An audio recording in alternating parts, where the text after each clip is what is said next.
너무나 차이가 큽니다.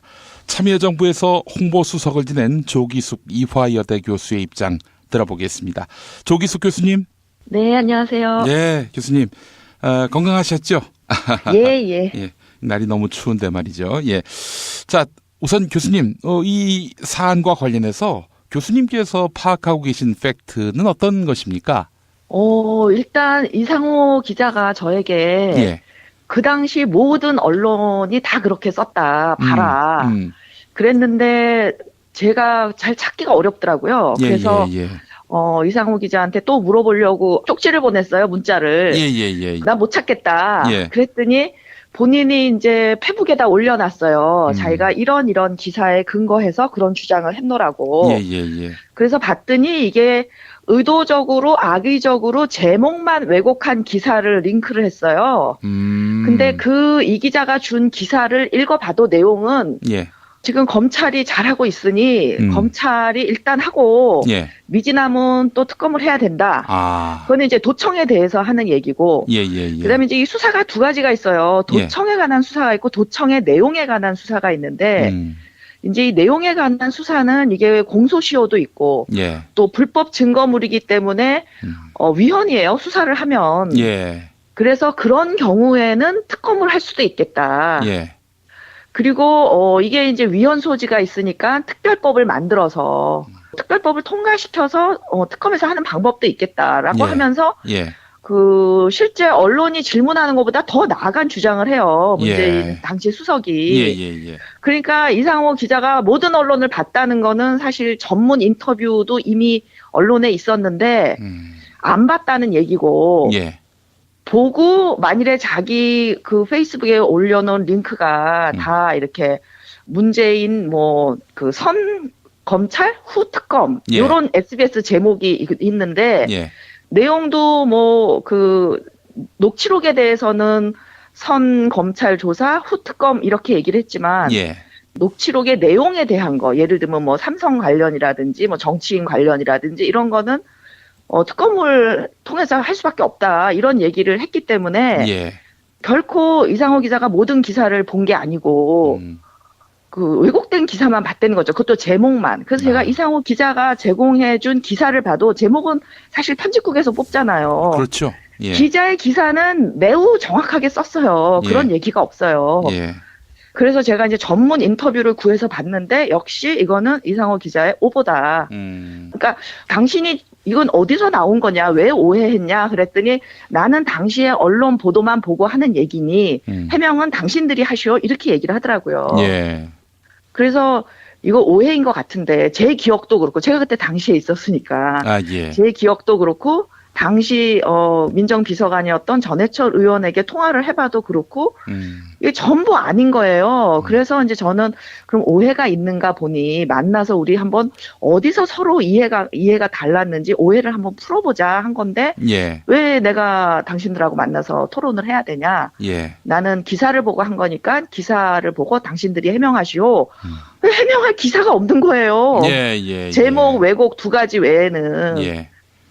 그러니까 저는 이 기자가 제대로 된 기사를 안 보고 했거나 아니면 의도적으로 왜곡하기 위해서 왜곡된 기사 제목만 뽑아서 올렸거나 라고뿐이 해석을 할 수가 없는 거죠. 문재인 전 대표는 당시 이제 청와대 민정수석이었고요. 자, 사실 당시만 해도 언론 환경이 워낙 참여정부에게 적대적이어서 그래서 이제 왜곡된 기사가 아니었겠는가 이렇게 또 보는 분들도 있는데 실상은 기사 내용은 문재인 전 대표는 특검을 반대했다든지 이런 내용과는 무관하다. 아까 이런 얘기는 해요. 빛 좋은 개살구 아니냐. 그 얘기는 뭐냐면은 그 얘기를 가지고 이제 사실상 반대 이런 제목을 뽑는데 빛 좋은 개살구가 나온 맥락을 보면 그거 특검 통과되려면은 이번에 우리 사실 이 박근혜 최순실 게이트 특검 통과되는데도 한 2달 이상 걸리지 않았어요? 그랬죠. 저는 도대체 국회가 뭐 하나 막 화를 내고 그럴 정도로 오래 시간이 걸렸는데 그때는 더 했죠. 그 여당이 다수당이 아니었거든요. 다수당은 1년 만에 깨졌어요. 그러니까 이게 3, 4개월 걸릴 거고 또 지금 녹취록 문제는 검찰에서 못할 이유가 없다. 그리고 당시 검찰은 독립돼 있었어요. 그리고 우리가 특검에 대해서 환상을 가지고 있는데 지금 박영수 특검 같은 이런 특검은 이 메머드급 특검에다가 기한도 많이 줬고 정말 특검이에요. 근데 참여정부 때 엄청나게 특검을 많이 했는데 그때 돈만 쓰고 이게 특검이 시한이 있잖아요. 그 다음에 인원도 굉장히 제한돼 있습니다. 지금 특검 같지가 않아요. 원래 그 평상적인 특검법에 따르면은 특검이 사실상 별 조사도 못 해보고 끝나게 돼 있어요. 근데 참여정부 때 특검에서 하나도 제대로 뭐 밝혀진 게 없었어요. 그러니까 특검 해봤자 빚 좋은 개살구니까 검찰에서 못할 게 없냐. 일단 검찰에서 하고 특검은 필요하면 또 하자. 그리고 이제 이 녹취록의 내용을 수사하는 문제는 특별법이 필요하다. 이거 위헌 아니냐. 이런 내용이 인터뷰에 다 있습니다. 아마도 이제 그 이상호 기자의 지적에는 이게 참여정부가 삼성을 극복하지 못했다는 이 비판이 그 전제되어 있는 것 같습니다. 뭐 지금 사실 그 진보 진영에 계신 분들 상당수가 재벌 극복하지 않으면은 이 촛불혁명의 대의를 이어갈 수 없다라고 이야기하고 있는데 이 부분에 대해서는 어떻게 보세요? 그러니까 저는 그 기본적으로 재벌이 우리 경제 생태계를 흐리는 것에 대해서 당연히 규제를 해야 되고 그 바로 잡아야 된다고 하지만 그 소위 좌파 지식인들이나 시민단체 이런 데서 주장하는 참여정부가 삼성공화국이었다라는 그런 마타도어 이거는 박사모보다 더한 마타도어예요. 이런 것에 대해서 제발 근거를 좀 밝혀라. 그러니까 예를 들면 이렇게 추상적인 주장을 해요. 뭐 참여정부 이름도 그 삼성이 줬다. 뭐 삼성 보고서대로 했다. 아니면 구체적으로 정책을 밝히라고요. 무슨 정책을 참여정부가 잘못했는지 지금 그 참여정부 때는 지금과 같지 않았어요. 이렇게 대기업이 시장 골목에 들어와서 떡볶이 집을 하면은 이런 일은 없었다고요. 왜? 출자총액 제한제가 있었거든요. 그리고 그 출자총액 제한제를 통해서 뭐 문어발식 사업 다각화라든지 일감 몰아주기라든지 순환 출자라든지 다 막았거든요. 금산 분리도 있었고 그렇기 때문에 결코 참여정부가 삼성을 죽여야지 개혁하는 거냐. 저는 이렇게 묻고 싶어요. 어떻게 하는 게 개혁인지. 그러니까 삼성에게 1원 한 장 받은 적 없고 참여정부 사람들이. 참여정부 사람들이 삼성에서 돈 받아서 기소된 거 있습니까? 그러니까 지금 삼성의 문제는 불법으로 뇌물을 주고 박 대통령에게 그리고 불법으로 승계를 하고 뭐 이런 여러 가지 국민에게 국민연금을 통해서 손해를 입히고 이런 것과 참여정부가 삼성을 때려잡지 않았다는 것과 같이 등치시키면 저는 곤란하다라고 생각하는 게 노 대통령이 이런 얘기를 한 적이 있어요. 이제 하도 그런 비판을 밖에서 하니까 그러면 소가 밉다고 잡아먹어야 되냐. 달래면서 일을 시켜야 되지 않냐. 우리도 먹고 살려면.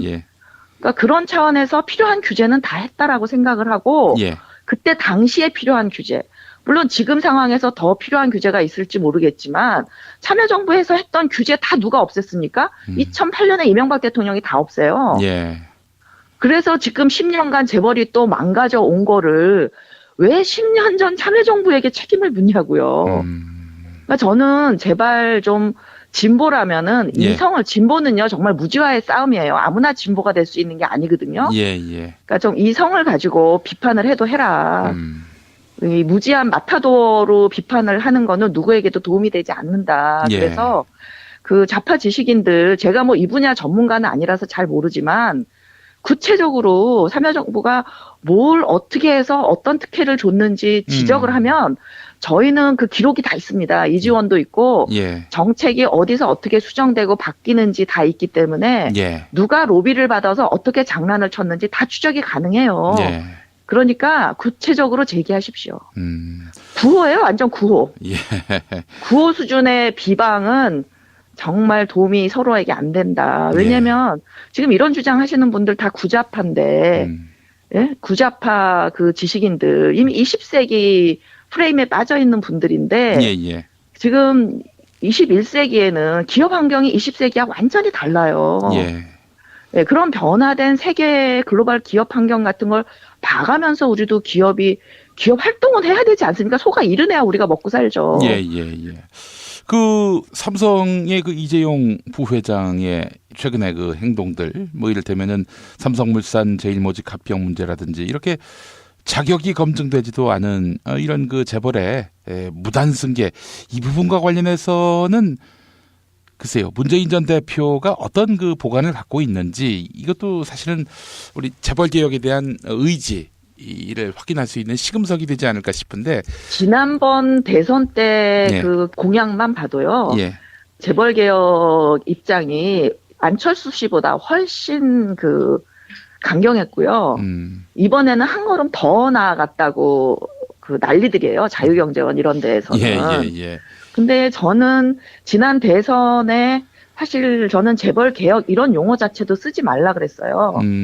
왜 쓰지 말라 그랬냐면은 그러니까 민주당을 지지하는 핵심 지지층이 화이트 칼라인데 화이트 칼라 대다수가 사실은 그 뭐 50대 기업 종사자들일 거라고요. 그럼 이분들은 참여정부 때 노무현 대통령을 65대 35로 지지해 줬어요.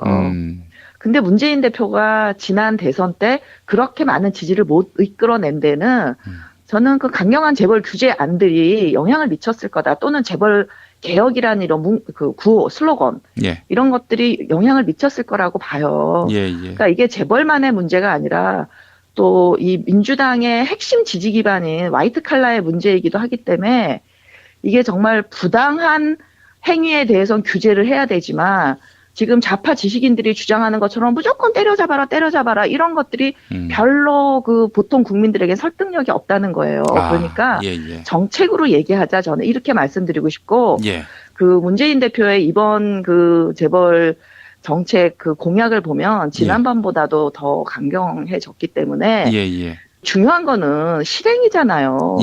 참여정부 때 재벌과 관련해서 무슨 뇌물을 받았다던가 불공정 거래를 통해서 재벌에게 특혜를 줬다거나 뭐 이런 구체적인 걸 가지고 오세요. 그러면은 그러니까 그게 없어져서 지금 이 정부와 이명박 정부는 그게 없어져서 문제였지 참여정부 것들을 그대로 지켰다면 지금 이렇게까지 경제가 엉망이 되진 않았겠죠.